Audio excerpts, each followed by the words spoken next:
အားလုံးပဲမင်္ဂလာပါခင်ဗျာ Casino YouTube channel လေးကနေပြန်လည်ကြိုဆိုလိုက်ပါတယ်ဒီနေ့မှာတော့ Mobile Legends ဆော့တဲ့ကိုယ်လူတွေအတွက် Mobile Legends မှာ Ultra FPS ပွင့်အောင်လုပ်လို့ရမယ်နီလန်အတယ်လေးတစ်ခုကိုမျှဝေပေးတော့မှာဖြစ်ပါတယ်ကျွန်တော်အရင်တော့လည်း Ultra FPS ဖွင့်နည်းလေးကိုတင်ထားပေးဖို့လေဆိုပေမဲ့အခုနီလန်ကပိုလွယ်ပြီးတော့ဖုန်းအားလုံးမှာအဆင်ပြေစေမဲ့နီလန်လေးပဲဖြစ်ပါတယ်အခုလိုအနေနဲ့ Mobile Legends မှာ Ultra FPS ဖွင့်ကျင်နေဆိုလို့ရှိရင်တော့ Riven App ရဲ့ Ultra FPS ပွင့်အောင်လုပ်ပေးမယ် Secret File လေးတစ်ခုရဲ့လိုအပ်မှာဖြစ်ပါတယ်ဒီလိုအပ်တဲ့ file တွေကိုတော့ကျွန်တော်ရဲ့ Telegram channel မှာအကုန်တင်ပေးထားပါမယ်ကျွန်တော်ရဲ့ Telegram channel ကိုလည်း Telegram search bar မှာ KZNYD ဆိုပြီးတော့အဲ့ဒါကိုရိုက်ချလိုက်ရပါတယ်ခင်ဗျာနောက်ပြီးကိုယ်တို့မှာချင်တာကတော့ကျွန်တော်အနေနဲ့ game အကောင့်အယောင်းဝယ်တွေကိုလုံးဝမလုပ်ပါဘူးခင်ဗျာနောက်လည်းရောင်းပြမှာမဟုတ်ပါဘူးရောင်းနေတာတွေ့ရဆိုလို့ရှိရင်တော့တေချာပေါ့လူလိမ့်မဲ့ဖြစ်ပါတယ်ခင်ဗျာ Okay ဒီမှာဆိုလို့ရှိရင်တော့ကိုယ်တို့တွေ့ရတဲ့အတိုင်းပါပဲ Mobile Legends ကိုကျွန်တော်ရဲ့ဖုန်းထဲမှာ Graphic ရော FPS ရောက high အထိပဲပွင့်ပါတယ်ကျွန်တော်တို့ game တွေကပြန်ထွက်လိုက်ပါမယ်ပြီးရင်တော့ Z အခိုင်ပါတယ်ဝင်လိုက်ပါဒါပြီးရင်ကိုယ်တို့ down ထားတဲ့ဒီ Z file လေးကိုဖြည့်ချပေးရပါမယ်အကောင့်လေးကိုနှိပ်လိုက်ပါပြီးရင်ကျွန်တော်ပြထားတဲ့ Express ဆိုတဲ့အကောင့်လေးကိုနှိပ်လိုက်ပါဒါပြီးရင်တော့ဒီအပေါ်ကကျွန်တော်ပြထားတဲ့အကောင့်လေးကိုနှိပ်လိုက်ပြီးရင် device storage ဆိုတဲ့အကောင့်လေးကိုဆင်းနေလိုက်ပါfile ကိုဒီနေရာမှာ feature ပေးရမှာဖြစ်ပါတယ် Okay ပြီးတော့ရင်တော့ဒီထဲမှာကျွန်တော်တို့အခုမှဖြည့်ချလိုက်တဲ့ multi ဆိုတဲ့ file လေးတွေ့ရပါလိမ့်မယ်အဲကောင်လေးကိုဝယ်လိုက်ပါပြီးရင်တော့ဒီ file လေးထဲမှာ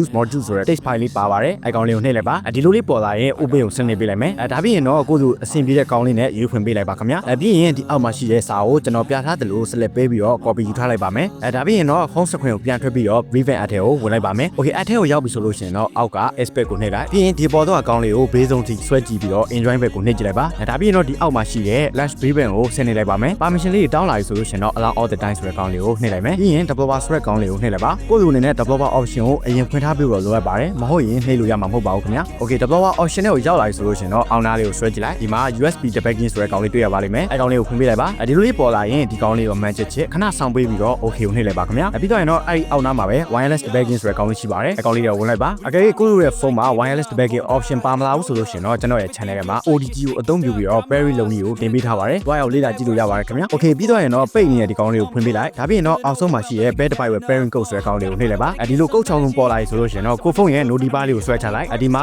Riven ရဲ့ node လေးရှိနေပါလိမ့်မယ်အကယ်၍ရှိမနေသေးဘူးဆိုလို့ရှိရင်တော့အကောင်ဆုံး reset ရှင်းပြီးတော့အစအနေပြလုပ်ပါ Okay ပြီးတော့ရင်တော့ပြထားတဲ့ကောင်လေးကိုနှိပ်လိုက်ပြီးရင်ဒီ reply ဆိုတဲ့နေရာမှာအစပေါ်လာတဲ့ကုတ်ချောင်းလုံးကိုရိုက်ထည့်ပေးရမှာဖြစ်ပါတယ်ရိုက်ထည့်ပြီးတော့ရဆိုလို့ရှိရင်တော့ဘေးနာမြားလေးကိုနှိပ်လိုက်ပါ Parrot ဖြစ်သွားပြီဆိုလို့ရှိရင်တော့အဆင်ပြေသွားပါပြီကျွန်တော်တို့ဒီနေရာထိပြန်ထွက်လိုက်ပြီးတော့ Riven App ထဲမှာဒီလိုလေးပေါ်နေပြီဆိုလို့ရှိရင်တော့စတင်အသုံးပြုလို့ရပြီဖြစ်ပါတယ် Okay ပြီးတော့ရင်တော့ down နာပြထားတဲ့ကောင်လေးကိုနှိပ်လိုက်ပါဒါပြီးရင် exit command ကိုနှိပ်လိုက်ပါမယ်ဒီလိုလေးပေါ်လာရင် Okay ကိုပဲနှိပ်ပေးလိုက် Okay ပြီးတော့ရင်တော့ဒီနေရာမှာအစကျွန်တော်တို့ copy ယူထားတဲ့စာကိုပေးချပြီးတော့ဘေးနာမြားလေးကိုစနစ်ပေးလိုက်ပါမယ်ဒီလိုလေးပေါ်လာပြီဆိုလို့ရှိရင်တော့ခဏစောင့်ပေးပြီးတော့သူ့ဟာသူ game တွေကိုဝင်သွားပါလိမ့်မယ်ခင်ဗျာပြီးတော့ game တွေကိုတန်းရောက်မသွားသေးဘဲနဲ့ Lorry Screen မှာဒီလိုလေးပေါ်လာပါလိမ့်မယ်ဒါဆိုလို့ရှိရင်တော့ down နာအမားလေးကိုပဲနှိပ်ထားပေးပြီးတော့ခဏစောင့်ပေးလိုက်ပါသူ့ဟာသူ game တွေကပြန်ထွက်သွားပါလိမ့်မယ်ဒါဆိုလို့ရှိရင်တော့ကိုယ့်သူအနေနဲ့လှုပ်ဆောင်ပေးရမယ့်အဆင့်တွေအားလုံးကိုလှုပ်ဆောင်လုပ်ပြီးသွားပြီဖြစ်ပါတယ်ကျွန်တော်တို့တစ်ချက်ထွက်ပြီးတော့ game တွေကိုဝင်ကြည့်လိုက်လို့ရပါပြီအကုန်လုံးကို session လိုက်ပြီးမှဝင်မယ်ဆိုလို့ရှိရင်ရပါတယ်ကျွန်တော်တို့ game တွေကိုရောက်ပြီဆိုလို့ရှိရင်တော့ setting တွေကိုတွားကြည့်ကြည့်ပါမယ်ကဲဒီမှာဆိုလို့ရှိရင်တော့ကိုယ့်သူတွေ့ရတဲ့အတိုင်းပါပဲ FPS ရော Refresh Mario က Ultra ထိပွင့်နေပဲဖြစ်ပါတယ်ကိုယ့်သူစိတ်ကြိုက် setting မှာထားဆော်လို့ရပါတယ်ခင်ဗျာကျွန်တော်တို့ Vivid နဲ့တွဲပြီးတော့အသုံးပြုလိုက်တဲ့ဒီ Secret File လေးရဆိုလို့ရှိရင် Ultra ပွင့်ုံနဲ့မဟုတ်ဘဲနဲ့ဒီ Mobile Legends ဆော့တဲ့အချိန်မှာ